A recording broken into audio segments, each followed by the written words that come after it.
Okay, so I'm going to put in silent.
Welcome, everyone. This is our sixth and last live session of the Social Entrepreneurship for Innovation in Health course.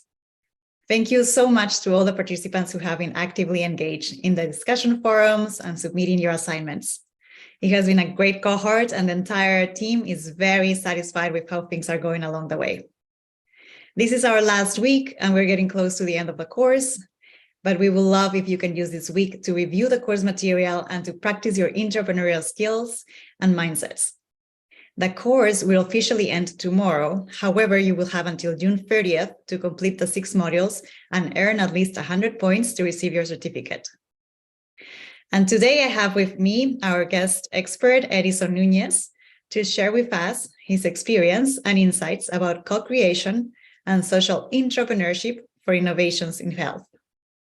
Edison has extensive experience in the human pharma and animal health industry, where he held key positions in market access, healthcare affairs, human resources, and sales in 9 countries across Latin America. He currently serves as the leader for Making More Health in Latin America. As you know, Making More Health is a partnership between Boehringer Ingelheim and Ashoka.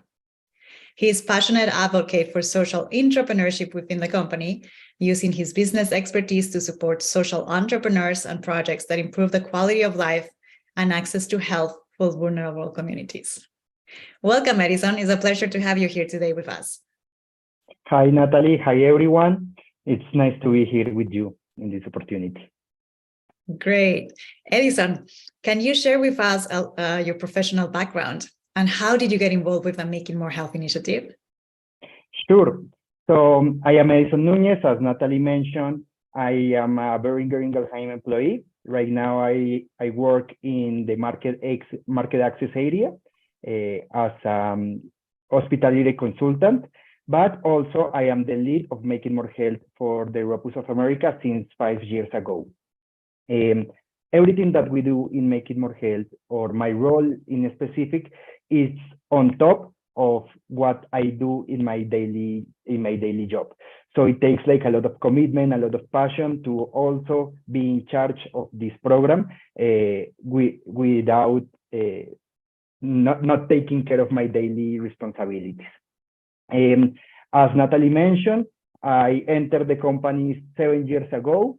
I had the opportunity to enter BI as an intern, but I have the opportunity to work in different countries, in different areas, and it has gave me the opportunity to have like a broader view of our business, of our initiatives, and why a program like Making More Health is so important for us as a company. In Colombia, or in the Europe, South America, we relaunched Making More Health 5 years ago, because as you may know, Making More Health have been in our company for more than 10 years. But in South America, we did a relaunching of this program 5 years ago. And I have the huge responsibility to be the lead since then of our initiative for the 8 countries in South America. When we launched this initiative, we start thinking in a path, in a Making More Health path for our employees, for our community, and for the whole program in the region. That path has like 4 different stages. The first one, it was to create a lot of awareness within the company. So the employees were ready to talk about what is making more health and what it means to be a change maker in the company. So in that moment, we launched, for example, this course. I was one of the first ones to took it, and that opportunity 5 years ago. It gave me a lot of skills, tools, and knowledge of how it is to work with an entrepreneur.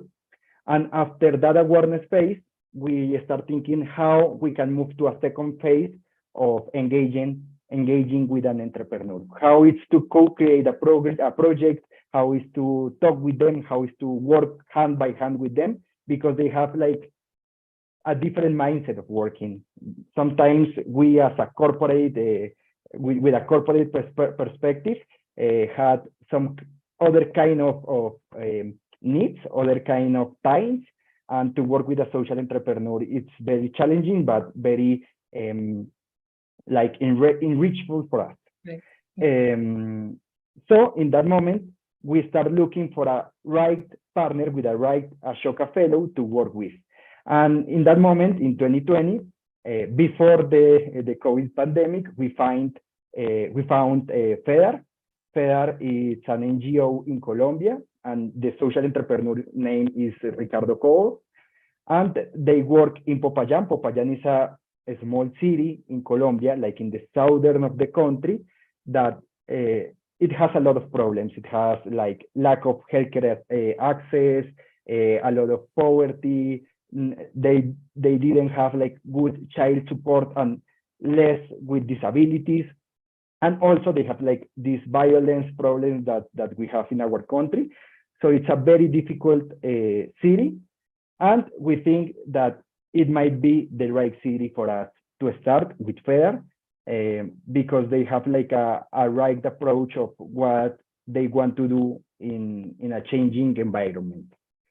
Basically, FEDAR and Ricardo, what they do is that they work with children and youngsters with disabilities, with cognitive disabilities, and they offer those kids a new educational model with a new perspective of medicine, a new perspective of how they have their skills, not only like math skills or language skills, but also a lot of emotional intelligence, a lot of connecting with others, to understand the animals, to understand their environment. And it's like a very nice and kind approach for them. So we start in the 2020 with them. And with all of that happening, I also have the possibility to work in a program that we have in Beringer. The name of the program is Executive in Residence, and it gave us the opportunity and the time. The time is very important for us because we have like these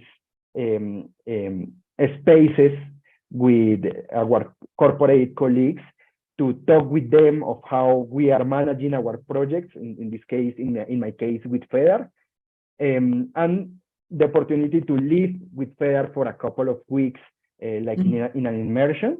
And it gave us, or in my case, it gave me a lot of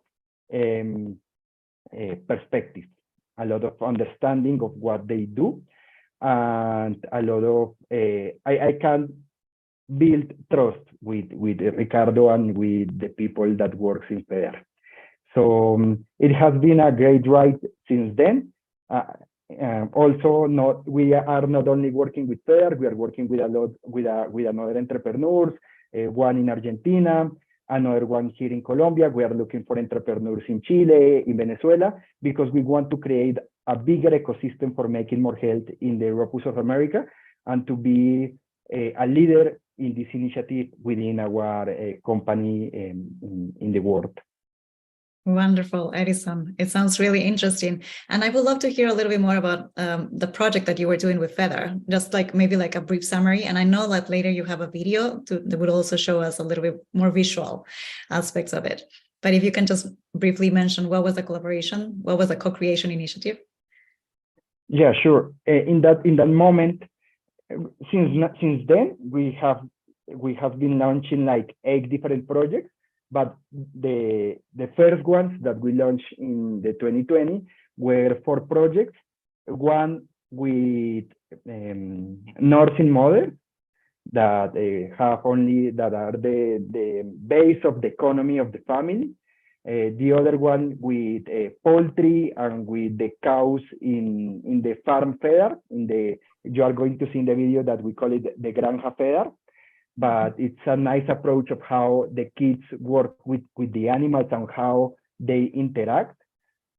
The third one was a financial project for them to be sustainable, and it's called Coffee Fair, because they have the opportunity to have like a coffee farm in their school, so they can sell that coffee to be sustainable for the kids and to be sustainable as a business, because they are an NGO, but they need to be sustainable in a financial way.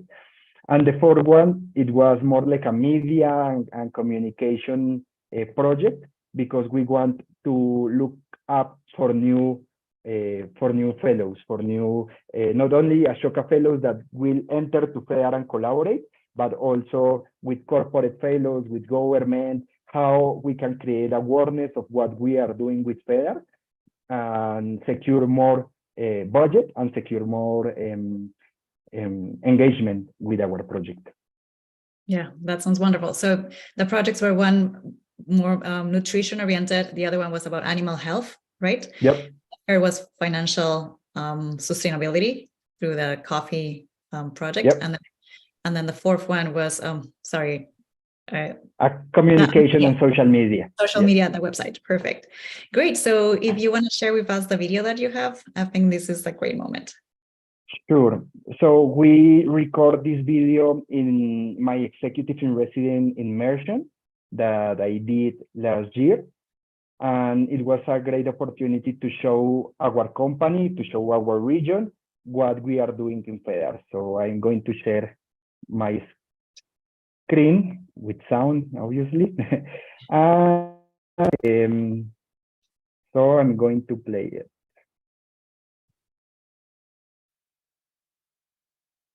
Yes, I am the leader of Making More Health here in the Liverpool, South America, but also I am an executive in residence participant of the program of last year. I am here in FEDER in Popayán, Colombia, to show you the results of our projects that we had been doing here in the community for the last 2 years, and to tell you how the program of executive in residence helped me gain some skills and capabilities that allow me and allow the community to succeed in the project. Ha sido un proyecto maravilloso. Los niños y las niñas y las familias y el equipo interdisciplinario de la Fundación FEDER agradecen a la familia Beringer por habernos acompañado durante el año 2021 en la elaboración y en el desarrollo de 4 grandes proyectos.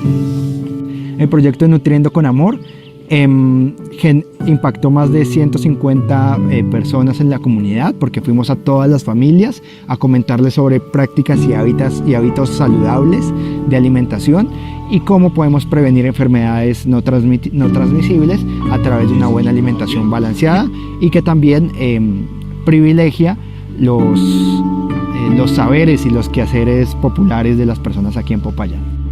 Y entonces se daba como un programa de información, de educación, de control, de apoyo con los ejercicios, y de ahí vamos involucrando muchos más profesionales. Bueno, un segundo proyecto fue el de salud animal. En el proyecto de salud animal trabajamos en mejora del proyecto de leche de la fundación.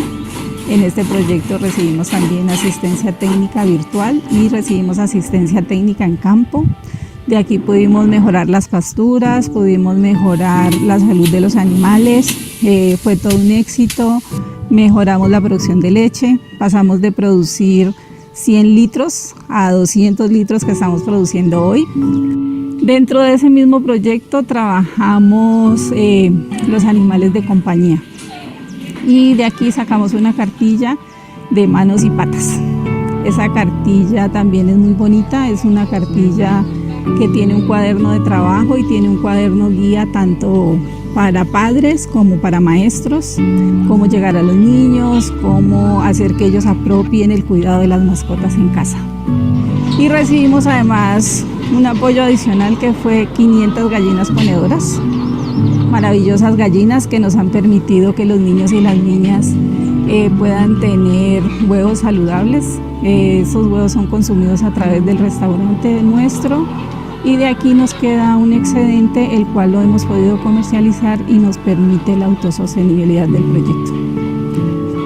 El beneficio fue bueno, porque ya con esa plata que vendemos de huevos se han cumplido muchas necesidades que teníamos. O sea, eso fue un apoyo grandísimo de verlo. Un tercer proyecto fue el proyecto de la página web. Dentro de la página web mejoramos nuestra página, la pudimos dar de alta, pudimos ingresar el botón de PSE. Es maravilloso, porque a través de esto nos han podido conocer y hemos podido presentar todas las actividades que desarrollamos en la granja. Otro proyecto es el proyecto del empaque del café FEDAR, el cual no hemos podido aún terminar, esperamos terminarlo este año y esperamos poder hacer un relanzamiento de nuestro producto. Creo que logramos resultados concretos porque se hizo un acompañamiento juicioso y acogimos también todas las recomendaciones y los apoyos, las asesorías técnicas que recibimos, y eso se ve reflejado hoy pues en lo que tenemos en los proyectos productivos como los huevos, el incremento de la producción de leche, y seguimos caminando en el proceso de la imagen y la comercialización del café. As you can see in the last videos, we achieved the ultimate goal that we have as a company, that is to improve the well-being of humans and animals in our community, as a complete strategy of sustainability that will help the community to secure a future for the next generations to come. And so, as an executive in residence participant, I want to invite you to come to FEDAR and engage with us to help this community, to help them achieve their goals.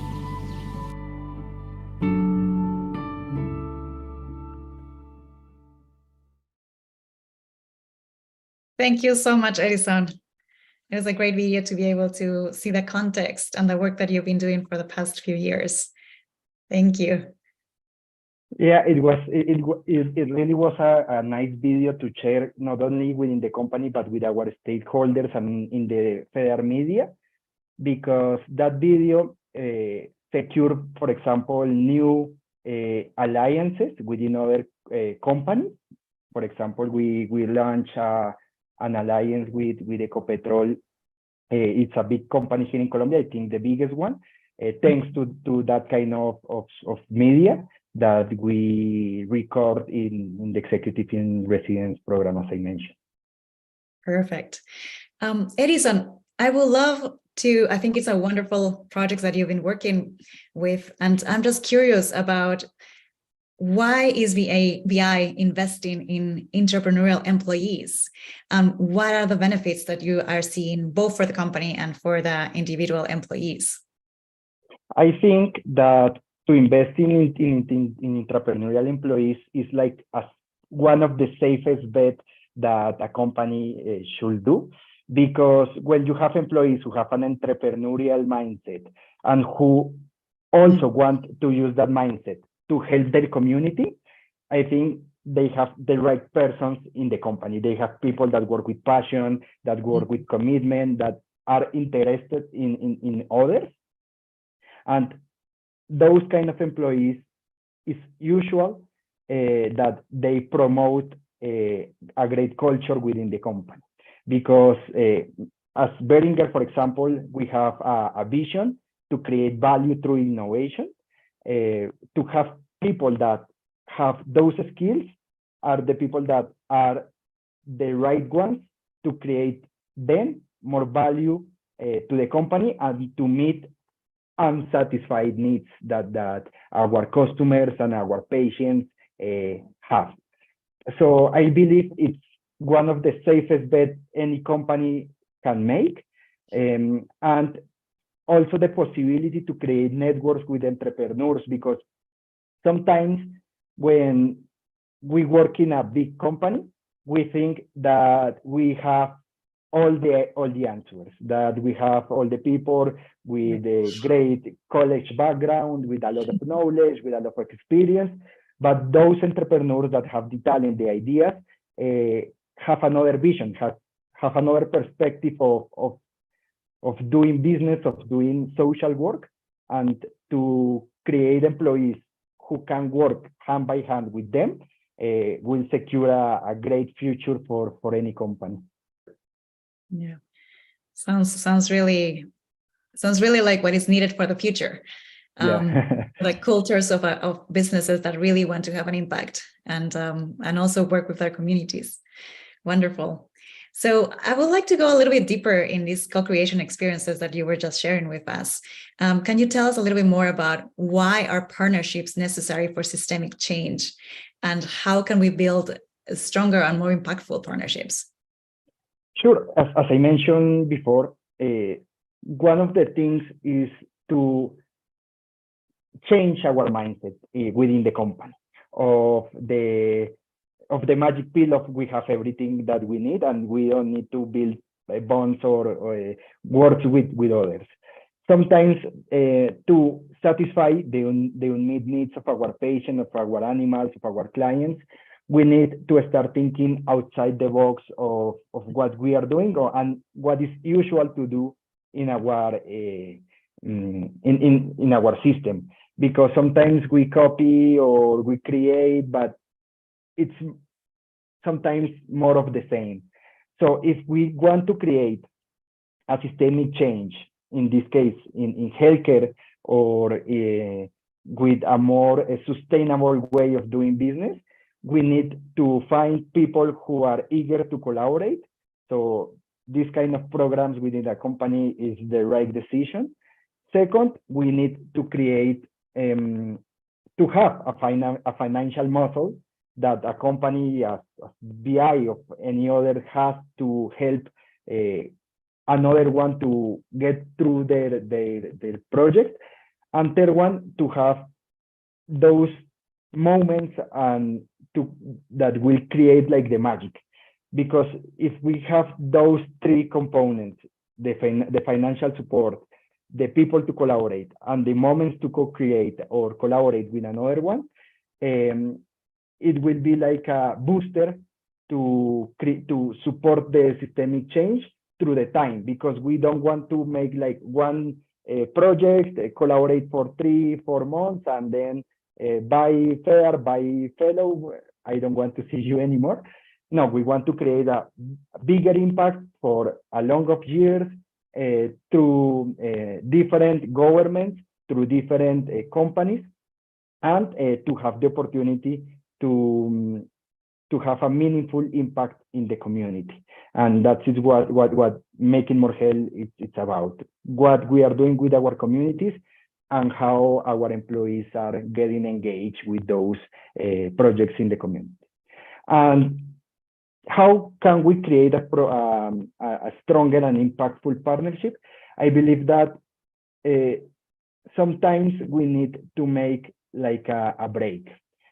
As a company employee, as a corporate employee, we want to create a project that has a huge scale, a huge impact, with a lot of zeros in our budget, with a lot of people impacted.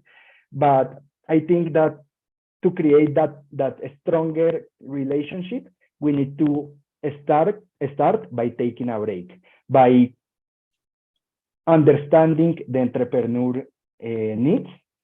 Sometimes we bring biases. They have biases. They have a lot of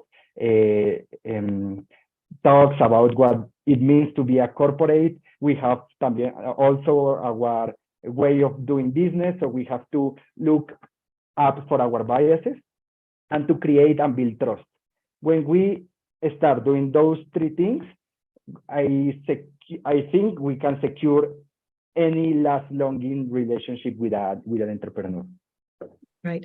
When you said take a break, you meant just to take a little distance and be able to see the other perspective. I wanted to make sure that I had it clear. Yes, it's not about like putting a lot of work since the day one, because sometimes we want to co-create the project, implement the project, they have everything like in this big spreadsheet, but we do not take time to talk with the other, to build the trust with the entrepreneur.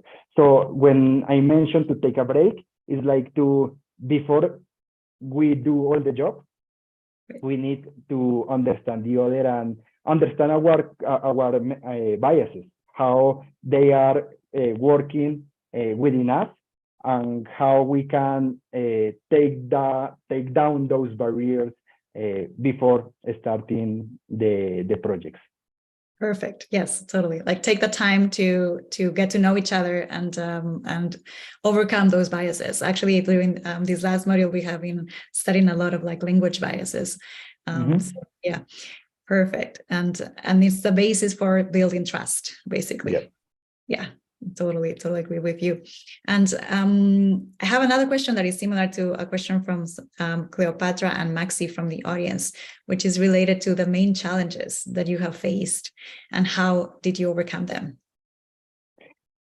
I put a lot of focus on the biases thing, because for example, as we started working with the entrepreneur in a pandemic situation, we did all the first encounters like by phone or by Skype, for example. So we need Skype in that time. We don't have like a lot of Zoom back then. So we don't have like that opportunity of having like this open table, open discussion of what Beringer is doing, what is making more health. Fair, for example, was a Ashoka fellow, but they didn't know about us, about the program. As an example, they were thinking that we are another company that they work in previous years, and they don't have like a good experience with them. And they start working with us thinking that we were that same company, like for 3 or 4 months. And in one conversation that I was having with Ricardo, he mentioned that what happened 5 or 4 years ago when we was doing this thing, what changed? And I was so confused because we didn't work with Fair in that time, but because we do not take the time to build the trust with each other, to explain what we want to do with them and how we want to collaborate with them. So they have a lot of biases, the pharma industry, the big corporations, I don't know. And we also have a lot of biases. We have like what we are going to gain from a project with a small NGO in a small city in our country. The violent situation, we have like this very city-centric perspective that sometimes is not a good motivation for us to work. Yes, I can totally see how like those prejudices and stereotypes are like and biases are like could really affect building trust. And it's so important to have the time to build that relationship, to be able to overcome them as a foundation for the partnership. Totally agree. Thank you. And then what would you say were the key lessons learned so far regarding partnerships, co-creation, and with social entrepreneurs, and then in general cross-sector collaborations? I think part of the project with FEDAR also involved the government, right? You mentioned something in the presentation. Yeah. So I have like 5 key lessons that I gained from my experience. The first one is to communicate effectively within the company, because you need to secure a sponsorship from the executives. In my case, and I don't know if you saw it in the video, but we gained the sponsorship from our general manager since day one. So he was our biggest advocate. Perfect. And he was the one that making more health to business discussions and to business opportunities of how we can bring on how we can leverage of what we were doing in Making More Health. So first, to secure a sponsorship, but second, to communicate effectively within our colleagues, because sometimes these projects, as I mentioned in the beginning, it's on top of our daily job. Yeah. So if we want to secure the 4 projects that we started, we need a big team behind us to collaborate and to co-create with entrepreneurs. So we have a good communication campaign, a lot of awareness, a lot of working sessions with FEDAR from the beginning. So we can, in that opportunity, we managed to have like 50 employees working in our first project. That after that it becomes 4 projects, the ones in the video. So it was a good lesson for us to communicate effectively since the beginning. Right. What is Making More Health and what is the impact we want to generate in our communities with FEDAR. And it was like a middle field goal in a soccer perspective. The third one is to take your time. Take your time to get to know each other, build trust, get to know your biases. Very important. I believe at the beginning I was not so aware of that, but I have to learn it by hard means. Right. The fourth one is to always work hand by hand with the fellow. As I mentioned before, neither them or neither of us has a magic pill or all the answers. So if you want to co-create and to collaborate, you need to be secure that the other part understands the same that you. So you want to create a project, you have this impact, they want the same impact as you, and it's sometimes very, very difficult because they have their time and we have ours, and we have our means and they have theirs. So it's important to work hand by hand all the time, to have an open table weekly, monthly, right. And to work with the Ashoka ecosystem, because Ashoka has all the professionals that was behind us. And sometimes also we managed to work with another Ashoka fellow in one of our projects with FEDAR in this case. And the last one is to start small, and then I think big will come after that. Right now we have 8 projects with FEDAR, 1 big project with another fellow in Colombia, 5 projects in Argentina, but right. Everything started with 1 small project that it became bigger and bigger. So I believe that it's important to take the first step. So don't waste a lot of time of planning, of budgeting, of all that corporate mindset. Start working, start co-creating, start talking to each other, and I think Bill will come with that. Yeah, sounds great. I was just writing down so I wouldn't forget. So I just want to summarize a little bit what you were saying. So first would be find a sponsor. So important, a leader within your corporation, within your organization that is actually giving you the time and the permission and promoting the work that you're doing. And then the second one is effective communication, especially because you were involving so many people from BI, so that you have like a clear message of why are you doing this and what is your goals. Third one was to take time to get to know each other, like take a break, take some time. The fourth was to work with a social entrepreneur hand by hand, and the fifth is to start small, and you will get there. That's wonderful. And regarding what you were mentioning about working with so many BI employees, you said that you in the first project you got to involve 50 employees. I would love to hear a little bit more of how did you do that? You said that communication was key.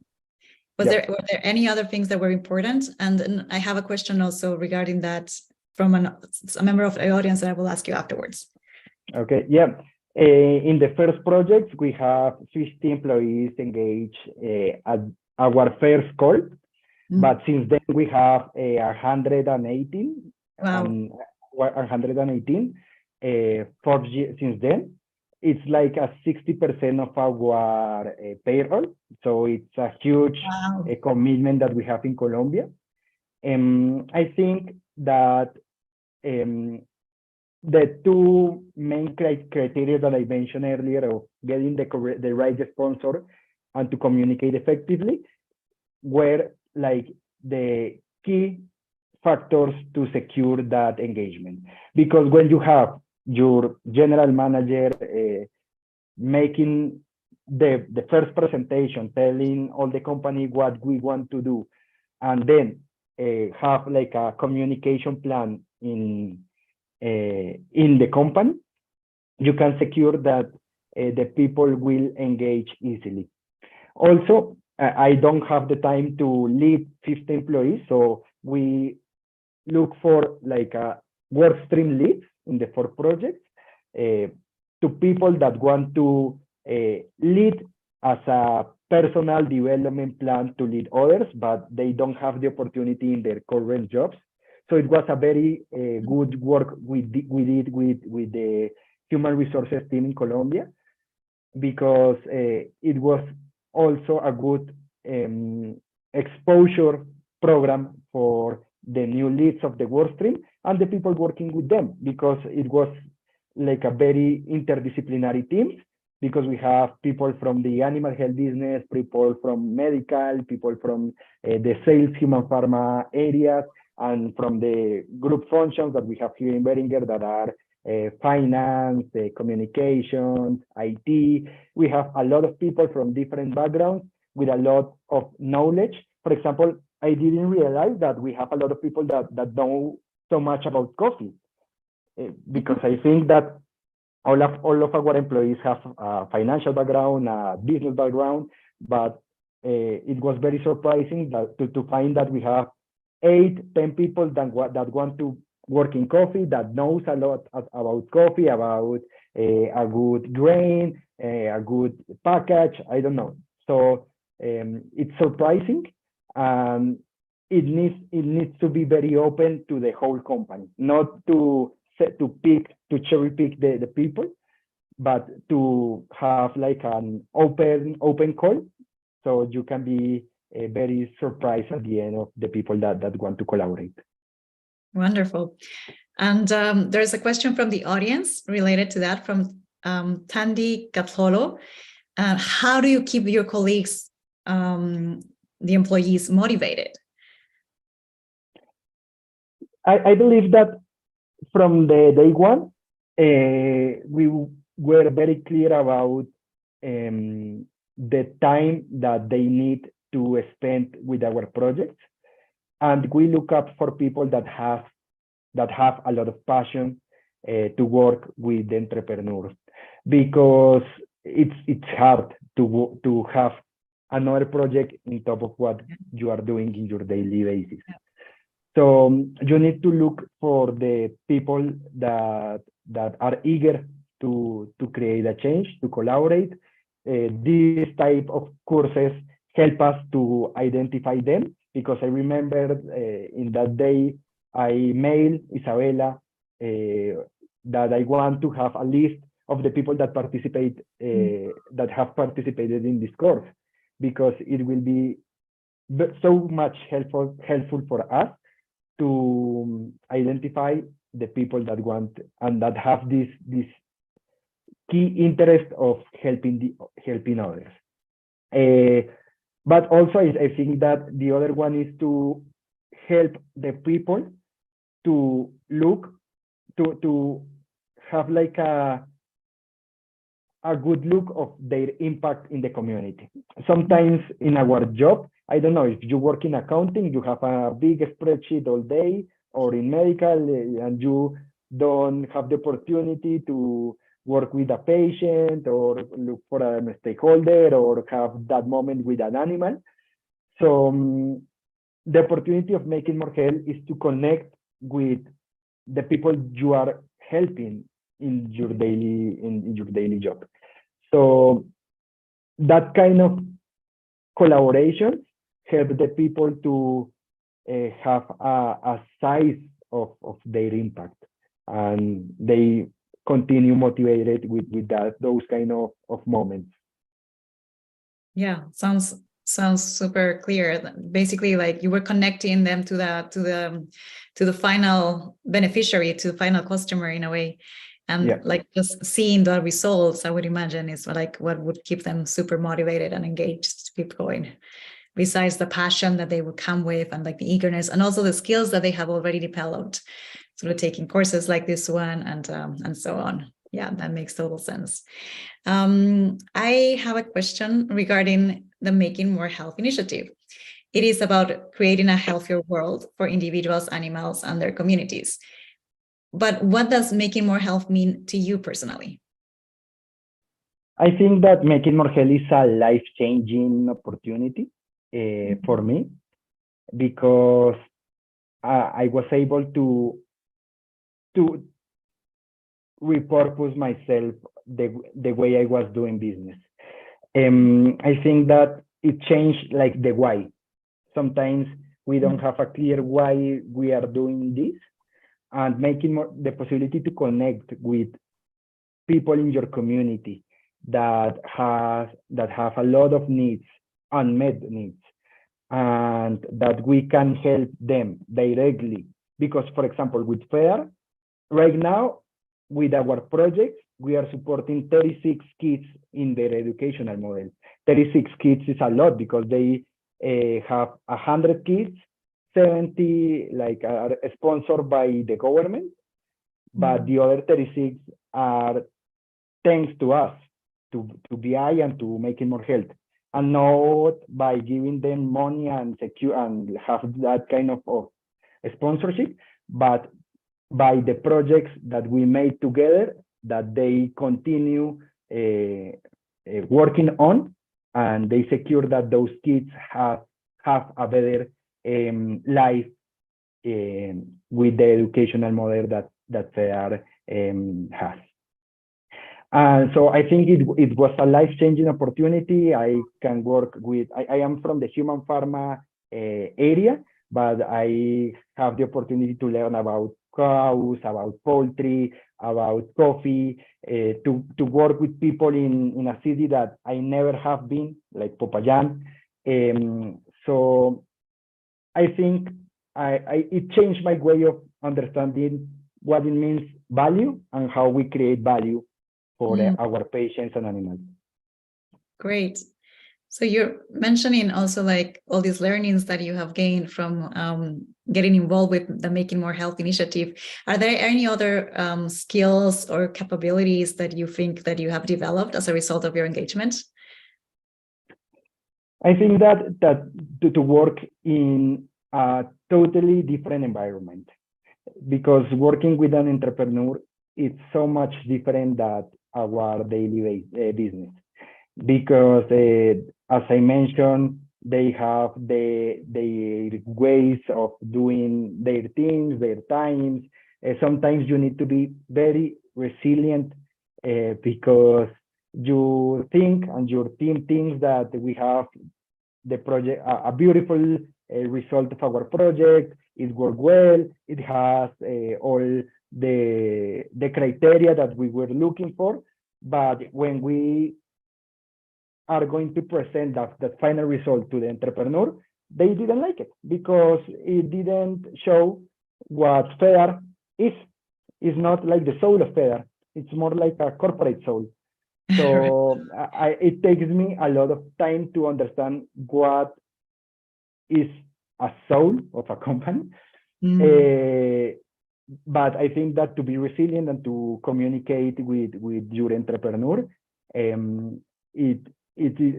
are two biggest skills that I learned in this program. Right. Yes.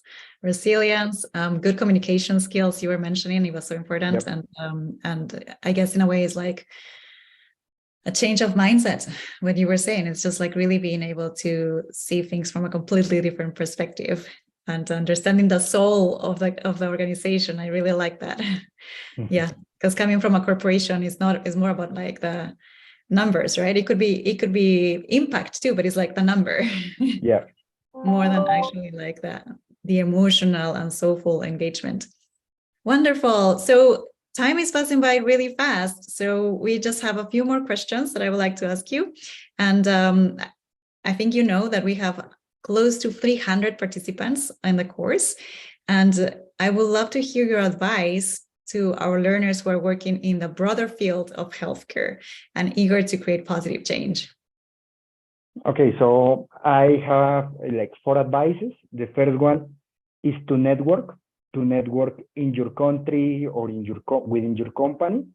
For example, for our initiative, we launched last year a platform, the Making More Health platform, that it helps people that have any idea of social entrepreneurship, of how they want to collaborate with an entrepreneur, of entrepreneurs that have some needs.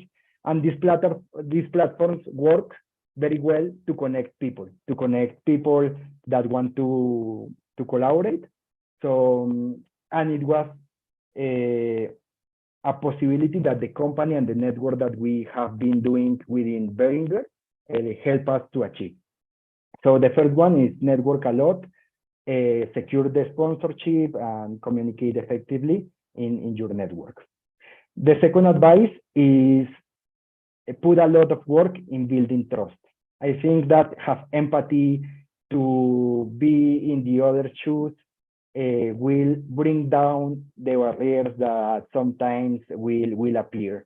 So take a lot of time to have outside moments of work to understand each other, to know why they are doing, to know the why, and to know and to communicate effectively our why.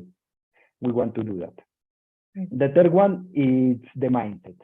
I know that we talk a lot about change maker mindset or growth mindset, but you need to apply it. If you go to the co-creation moment or to look for a new entrepreneur to work and you don't have the right mindset, it will be a little bit difficult to start working.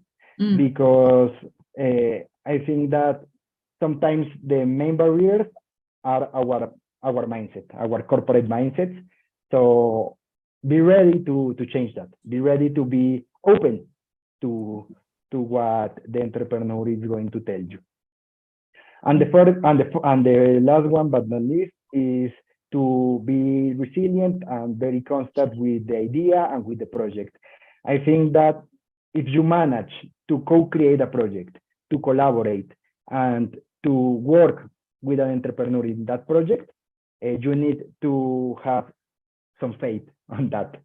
But also, I have one experience that after the 4 very successful projects that I show in the video, we have one that another one later in time that we think that it was a great idea. We want to launch like a pet hotel in FEDER for the pets in the community.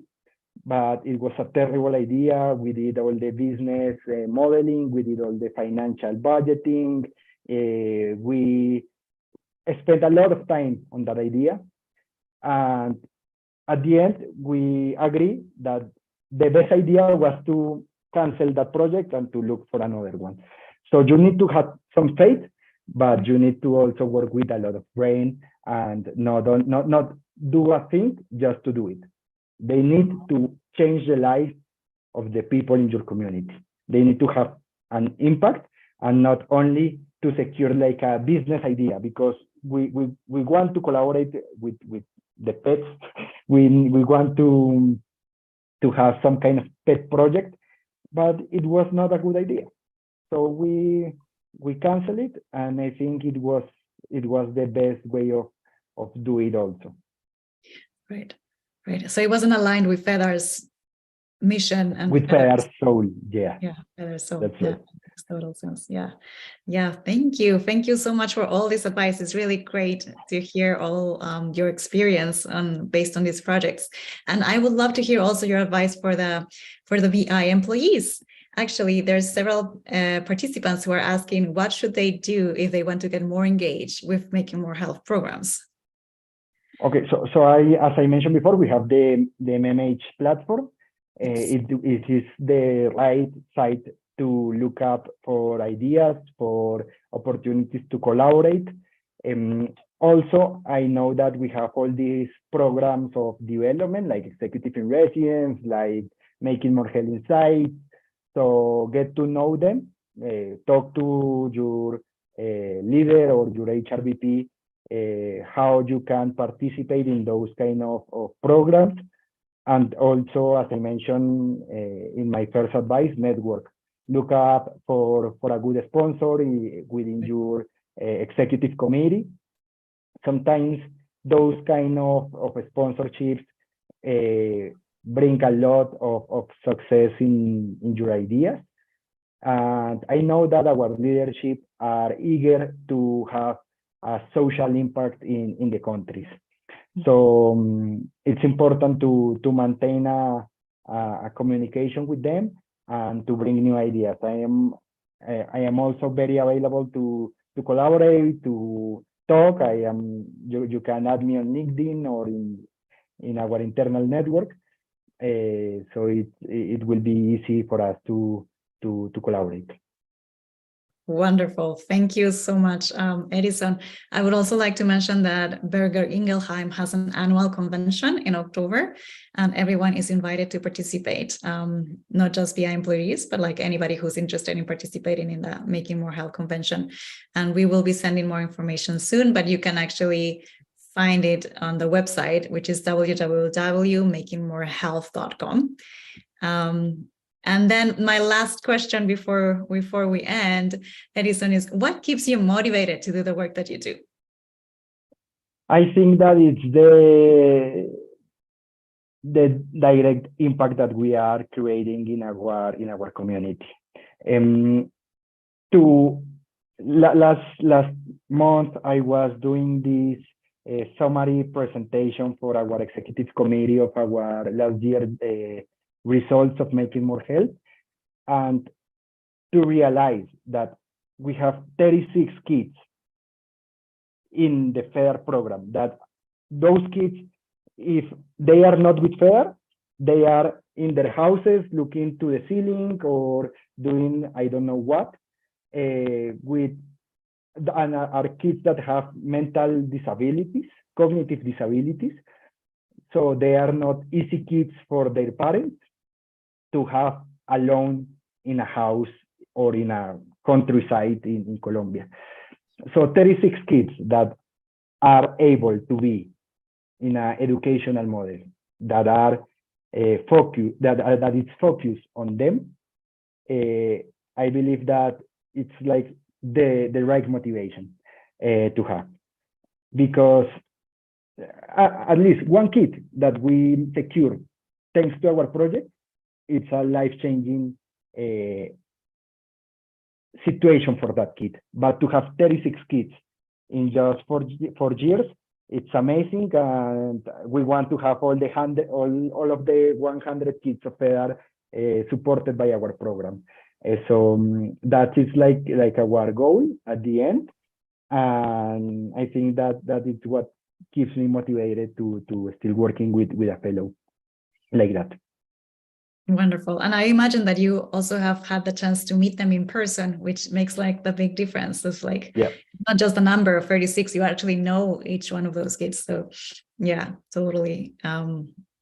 Thank you so much, Edison, for sharing this time with us. It has been great to get to know you and get to know the amazing work that you're doing. Congratulations. Thank you. Thank you, Natalie, and thank you everyone for taking the opportunity of doing this course. I believe that it's a great first step, and let's continue collaborating with your fellows in your countries. Perfect. And if you are a VI employee and would like to learn more about making more health, please reach out to Edison. He just offered you to connect with him via LinkedIn and other ways. So thank you everyone so much for watching us live and also for watching the replay. If you are watching us live, I would love to remind you to please scroll down and click yes to the survey that you're watching live so you can receive the extra points. And to all the participants, you must have received an email with all the dates and information about the completion of the course. But just as a reminder, the course officially ends tomorrow, Friday, May 26th. However, you will have until June 30th to complete the course and earn the 100 points that you need to earn your certificate. And upon completing the course, you will belong to a network of professionals from all over the world who have embarked on this change-making learning journey. Well, so thank you everyone for accompanying us on these live webinars. It has been a real pleasure to me and to Indrani to be facilitators of the course. We hope that it has served you well, and we're really looking forward to hear from you and your next steps in your social entrepreneurial initiatives. Thank you so much, everyone. Bye-bye.